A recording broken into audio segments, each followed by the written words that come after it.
The staff at a Texas hospital were more than shocked after a mother brought in a baby with burned hands.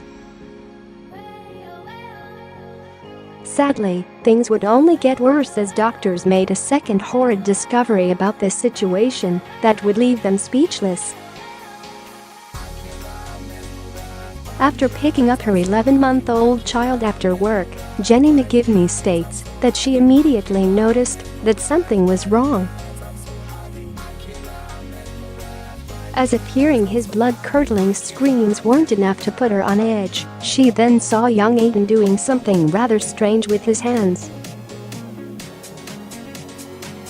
"I couldn't believe it," McGivney recalled. "I couldn't believe what I saw. He was losing it." Walking over to investigate, Jenny was terrified to see that her son had massive yellow blisters forming on his hands and that her child was in agony. Knowing that the situation was bad, Jenny immediately took Aiden to the hospital for treatment, but things were even worse than she imagined. In fact, she would quickly find out how serious things were as medical staff immediately rushed the boy to a burn hospital in San Antonio, Texas.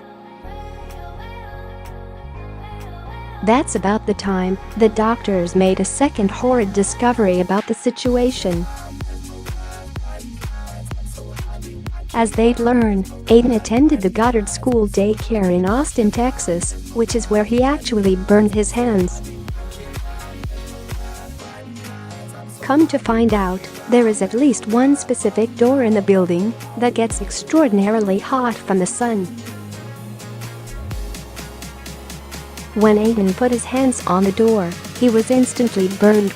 Making matters worse, the daycare facility states that those same doors are still on the building as they continue to care for unsuspecting children, KVUE ABC reports.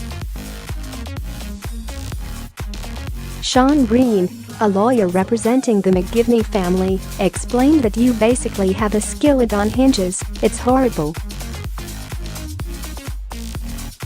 It could be 190 degrees, describing the door. Of course, Jenny McGivney had a few questions of her own, adding, "It was cool that day. It was 75 degrees. How did the door get that hot? What were the teachers doing, and why didn't they call for help?" In the meantime, Aiden was immediately placed on anesthesia to help cope with the pain. However, it has remained a very slow and excruciating recovery process. Currently, CPS is investigating the Goddard School daycare, saying that they must address the door situation to protect future children, but the school has yet to remedy the issue. Sadly, it looks like this school is more concerned with staying open than ensuring that the children are safe. What's worse, the school has implied that they've known about this issue for quite some time. As explained in the lawsuit's discovery process, staff members have tried to use laminated posters to cover the doors on the outside, but they keep falling off. Since that didn't work, the daycare said they were trying to find another solution. How hard is this to fix? Buy new doors that aren't metal or are specifically designed to deflect the sun's rays. Hit it with some reflective or insulative paint. Heck, you could even block off the doors so that children can't access them without the direct supervision of an adult.